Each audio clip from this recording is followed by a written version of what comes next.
போராளிகளையும் வைத்து அரசியல் செய்யும் அரசியல்வாதிகளுக்கு செவிப்புலன்களுக்கு போய் சேர வேண்டிய ஆணித்தரமான கருத்துக்களை குறித்தென்ற அருங்கவாளன் சொல்றார்களுக்கு நம்பிக்கை கூறிக்கொண்டு நாம் அடுத்ததாக அடங்கியிருப்பது ஜனநாயக போராளிகள் கட்சியும் கிழக்கு மாகாணத்துக்குரிய உப தலைவருமான நவலேஸ்வரன் அண்ணா அவர்களை திரு உரையாற்றுமாறுகள்.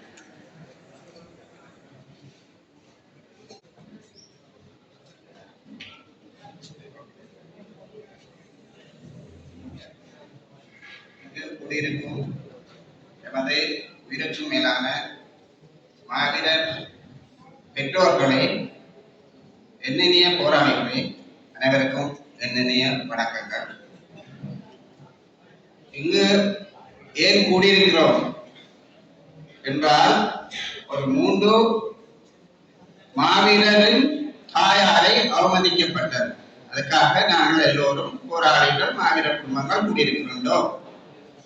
ஏன் அது அவமதிக்கப்பட்டது, இனி ஒரு காலமும் இப்படி நடக்கக்கூடாது என்பதை நாங்கள் எங்களோட நாட்டில் உள்ளவர்களுக்கும் புலம்பெயர்ந்திருக்கிற எங்கள் உறவுகளுக்கும் தெரியப்படுத்த வேண்டியது எங்களுடைய கடமை.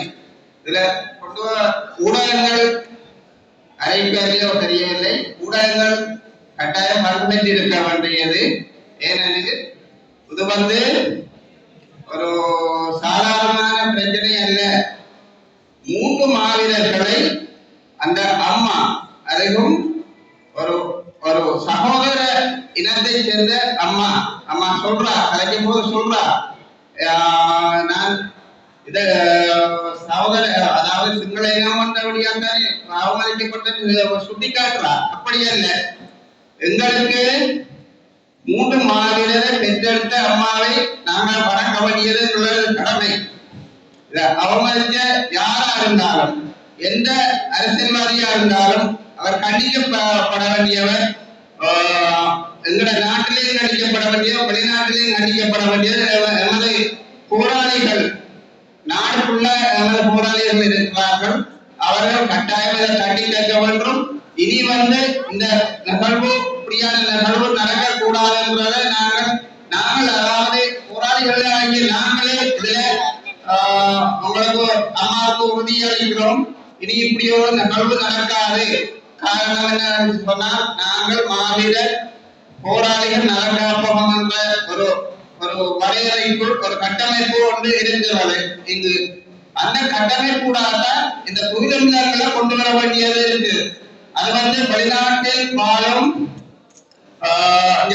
நிதிகள் உதவி செய்கிறவர்கள் புரிஞ்சு கொள்ள வேண்டும். ஆருக்கு காசு போடும், ஆருக்கு மாவீரர் நிகழ்வை நடத்தணும் என்று நாங்கள் அப்போது இருந்த கட்டமைப்பு அப்படித்தான். எல்லா போராளிகள் போய் நாங்கள் மாவீரர் நிகழ்வு கொண்டாடுவோம், மாவீரர் பணிமணி என்று எங்களுக்கு ஒரு கட்டமைப்பு இருந்தது. அதே மாதிரி நாங்கள் தற்போது முத்திரை குத்தப்பட்டிருக்கிறோம். போராளிகள் எங்களுக்கு பயமில்லை. நாங்கள் அவர்கள் சட்ட திட்டத்திற்கு நாங்கள் செயல்படுகிறோம். அவர்கள் என்ன சொல்றாங்க, 3-4 விடயங்களை சொல்றாங்க. இதற்கு வழி இருக்கக்கூடாதுன்னு சொல்லி தடை செய்யப்பட்ட சின்னங்கள் இருக்கக்கூடாது. அது இல்லாமல் நாங்கள் எதுவும் செய்து கொள்ளலாம். மரணித்தவர்களுக்கு கடந்த ஜனாதிபதி சொல்லியிருக்கிற மரணித்தவர்களை நினைவு கூறலாம் சொல்லி எங்களுக்கு அந்த மாவீரர் பெற்றோர் கௌரவிப்பு மறுபடியும் அவங்களுக்கு சொல்றோம். இதே நாள்ல இதே இதுல நான் ஜெயில இருக்கிறோம். இந்த நாளையில போன வருடம் மாவீரர் பெற்றோர் கௌரவிப்பு மட்டக்களப்பு மாவட்டத்தில் ஜனநாயக போராளிகள் கட்சி ஆபீஸில் நான் செய்து கொண்டிருந்தோம். என்ன வேணும்னு சொல்லி பிடிக்கணும்னு சொல்லி வெட்டப்பர்கள் சேர்ந்து பிடிச்சு 2 மாதம் பயங்கரவாத தடுப்பு பிரிவுக்கு போட்டார்கள். போட்டு அது எந்த பிள்ளைல சின்னங்கள் ஒன்றும் இல்லை. நான் சாப்பாடு கொடுத்து எங்கட பெற்றோர்களுக்கு கௌரவித்தது பொதிகள், அதாவது எங்கட பொதிகள் கொடுத்த சாப்பாட்டு சாப்பாடு கொடுத்ததுக்காக என்ன கைது செய்தார்கள். அதை 2 மாதம் அடைஞ்சு வைத்தார்கள். வைத்தாலும் நான் என்ன கொஞ்சம் உபயோகமாகத்தான் இருக்கிறேன். ஏன் எங்கட மாவீரர்கள் எங்கட உயிரை நாங்கள் இன்னைக்கு இதுல இருந்து பேசலாம்னு சொன்னால், இதுல நிற்கலாம்னு சொன்னா எங்களை நம்பி எங்களுக்கு முன்னால போய் சென்றவர்கள் மாவீரர்கள். அவர் அவர்கள் துணிவோடு தான் நாங்கள் நிற்கிறோம். அவர்கள் இல்லைன்னு சொன்னால் நாங்களும் இந்த இடத்துல நிற்கலாது. அவங்களோட தியாகங்களை மதிக்கப்பட வேண்டியது. எதிரியே மதிக்கிறார் தியாகத்தை மதிக்கப்பட வேண்டியது. எல்லோரும் எங்களோட போராளிகள் உயிரிழக்கும் வரைக்கும் எங்களோட மாவீரர்களை அவர்கள் மறக்க மாட்டார்கள். போராளிகளாகிய நாங்கள் பின்னுக்கு நின்று எங்கள் மாநில போராளிகள் நலன் காப்பதற்கு உறுதி சக்தியா இருப்போம் என்பதை நான் சொல்லிக் கொள்வேன். இதுல நாங்கள் அரசியல் கட்சியா இருந்தாலும் ஏன் நாங்கள் அரசியல் கட்சியை தொடங்கின நாங்கள் எங்களோட மாநில போராளிகள் பெற்றோர்களை நாங்கள் கவனிக்கணும் என்று தொடங்கின நாங்கள் பின்னுக்கு இருந்து இனிவரும் காலங்களில் மற்ற அரசியல்வாதி மாதிரி நாங்கள் இல்ல. நாங்கள் போராளிகளுக்காகத்தான் எங்களோட மக்களுக்காக தான் அந்த அரசியல் கட்சியை துணை 15 வருடமாக செய்து கொண்டு வருகிறோம்.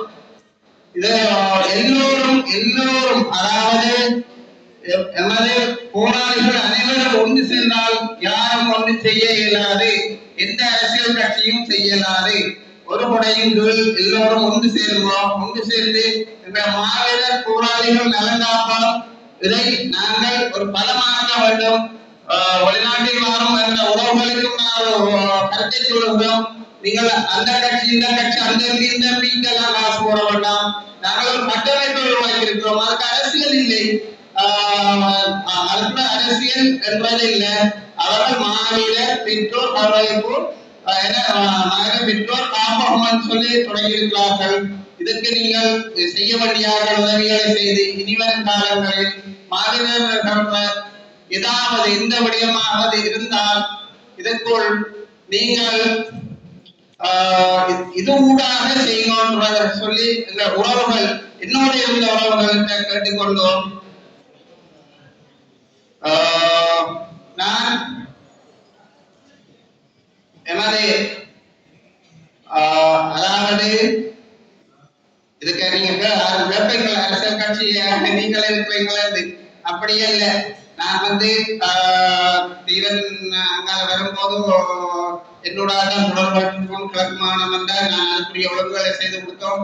அதுக்குரிய இணைப்பாளர்களை போட்டோம். நான் அதுல பங்கு பெற்றதில் நான் பின்னுக்கு இருந்து ஊக்குவிப்பு செய்வோம், உதவிகள் செய்வோம் என்றதை உறுதியாக கற்றுக்கொண்டு இந்த அம்மாவுக்கும் இதுல கலைஞ அம்மாவுடன் எனது ஆறு செய்தாலும் எங்களுக்குரியவங்க எல்லாம் செய்திருக்கிறார்கள். மன்னிப்பை கேட்டுக்கொண்டு நான் இந்த அம்மாவுக்கு மன்னிப்பை கேட்டுக்கொண்டு இனி வரும் காலத்தில் இப்படி நடக்காத தெரிவித்துக் கொண்டு விடைபெறுகிறேன். நன்றி.